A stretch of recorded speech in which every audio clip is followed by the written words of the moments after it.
Hello बच्चों, पहले आप मेरे चैनल को सब्सक्राइब करें, लाइक करें और शेयर करें और कमेंट में बताएं आपको ये वीडियो कैसी लगी।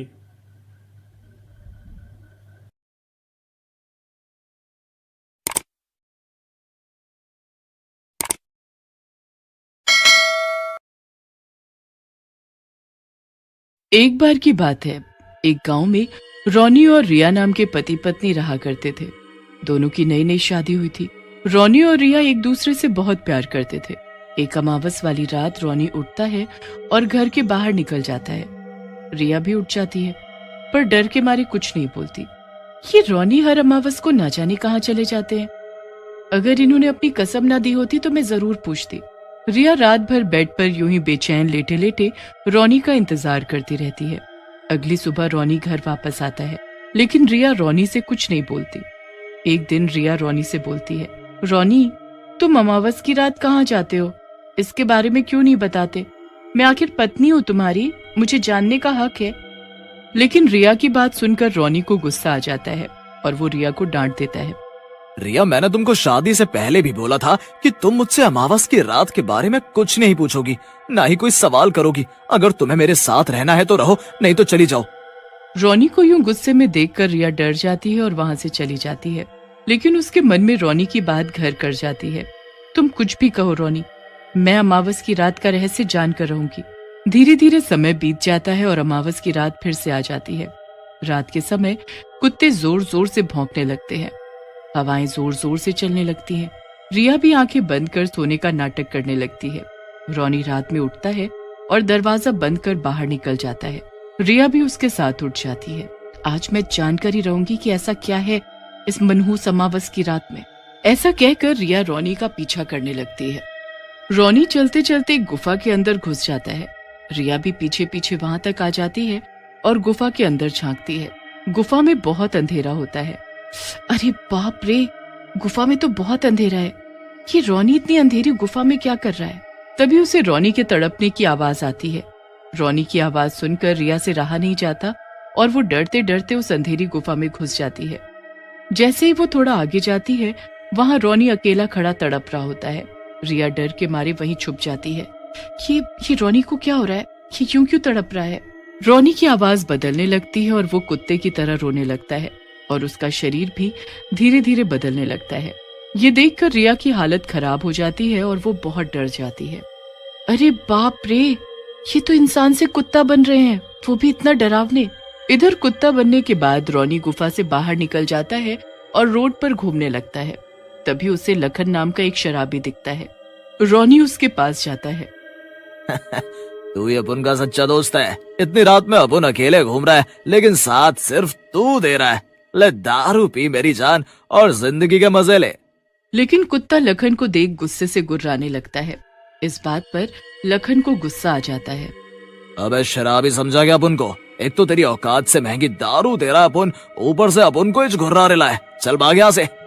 ऐसा कहकर लखन जैसे ही कुत्ते को मारने की कोशिश करता है, कुत्ता लखन के ऊपर हमला कर देता है और थोड़ी ही देर में लखन को मार डालता है और उसे खाने लगता है। ये सब रिया दूर खड़ी देख रही होती है। ये सब देखकर रिया घबरा जाती है और घर जाकर सो जाती है। अगली सुबह रोनी वापस घर आता है, लेकिन रिया उससे दूर दूर रहती है। रोनी उसके पास जाता है और बोलता है, क्या हुआ मेरे सपनों की रानी को? क्यों भाग रही है मुझसे दूर? बताओ, इस बंदे का क्या कसूर? लेकिन रिया रोनी को कुछ नहीं बोलती। लेकिन रिया का डर मन से नहीं जाता और अमावस की रात फिर से आ जाती है और रोनी हर बार की तरह घर से बाहर निकल जाता है। हे भगवान, लगता है आज फिर कोई मरेगा। ये सब मेरे रोनी के साथ ही क्यों हो रहा है? क्या है ये सब? मुझे कुछ करना होगा।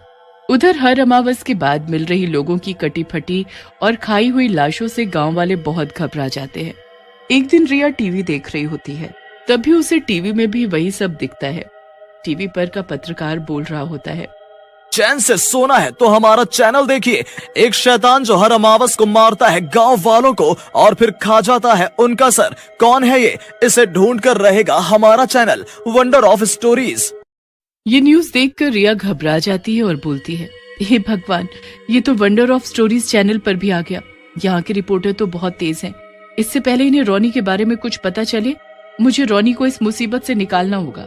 उधर रोनी भी अपने साथ हो रही इन बातों से बहुत दुखी हो जाता है। हे भगवान, ये सब क्या हो रहा है? इन सब लोगों की मौत का कारण मैं हूँ। मुझे अपने आप को मार डालना चाहिए। ऐसा कहकर रोनी एक चाकू से अपने आप को मारने जाता है, लेकिन तभी वहां धुआं ही धुआं हो जाता है और धुएं में से एक चुड़ैल बाहर निकलती है। रोनी रोनी रोनी, तुम अपने आप को नहीं मार सकते। तुम जब भी कोशिश करोगे मैं यहाँ आ जाऊंगी, मेरे गुलाम तुझे बचाने। रोनी चुड़ैल को देखकर गुस्से में आ जाता है। रोनी, तुझे तो मैं आजाद कर दूंगी, लेकिन फिर तेरी जगह कौन आएगा? मुझे तो तेरी पत्नी रिया भी अच्छी लगती है, क्यों ना उसे भी तेरे जैसा ही बना दूं? हाँ? रिया का नाम लेते ही रोनी घबरा जाता है और चुड़ैल से बोलता है, नहीं नहीं, तुम रिया को कुछ नहीं करोगी। वो मेरी पत्नी है, मैं उससे बहुत प्यार करता हूँ। तुम जैसा कहोगी मैं वैसा ही करूंगा। रोनी की बात सुनकर चुड़ैल कहती है, That's like my boy. चुपचाप जो मैं बोलूं करते रहो, नहीं तो अगला नंबर रिया का। ऐसा बोलकर चुड़ैल वहां से गायब हो जाती है, लेकिन रिया रोनी और चुड़ैल के बीच हुई सारी बात सुन लेती है। रिया रोनी के पास जाती है और बोलती है, रोनी, मुझे नहीं पता था तुम मुझसे इतना प्यार करते हो। तुम चिंता मत करो, मैंने सब सुन लिया है और मैं तुम्हारे साथ हूँ। हम मिलकर इस चुड़ैल का सामना करेंगे। फिर अगले दिन रिया रोनी के साथ जंगल में एक साधु के पास जाती है। रोनी को देखते ही साधु मुस्कुराते हुए कहते हैं, आओ रोनी बेटा, मुझे पता था तुम एक दिन जरूर मेरे पास आओगे। मैं तुम्हारा सालों से इंतजार कर रहा था। साधु की बात सुनकर रिया और रोनी हैरान रह जाते हैं। रिया साधु से बोलती है, सालों से बाबा, क्या आप हमारे बारे में जानते हैं? आप क्यों इंतजार कर रहे थे? रिया बेटा, सिर्फ इस जन्म ही क्या, मैं तुम्हारे हर जन्म के बारे में जानता हूँ, और ये भी कि तुम इस जन्म में रोनी के कुत्ते बनने से दुखी हो। साधु की बात सुनकर रोनी साधु के पैरों में गिर जाता है और बोलता है, बाबा, मुझे बचा लो।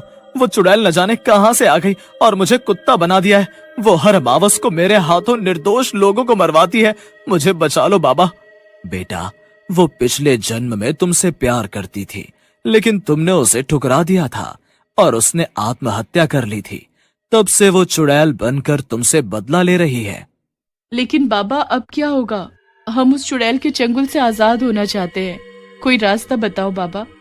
रास्ता तो है रिया, लेकिन उसके लिए तुम्हें अपनी जान देनी होगी और चुड़ैल बनना होगा, क्योंकि जीते जी तो तुम उससे मुकाबला नहीं कर सकती।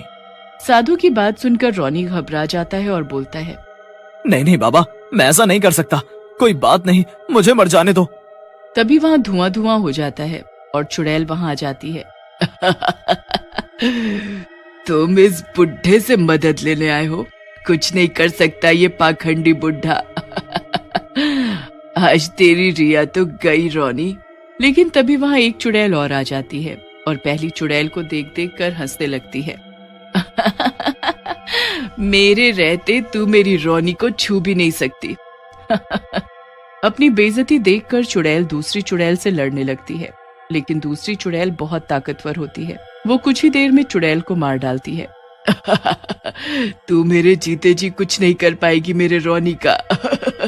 रोनी साधु के पास जाकर बोलता है, बाबा, मेरी रिया को ठीक कर दो, नहीं तो मैं भी अपनी जान दे दूंगा।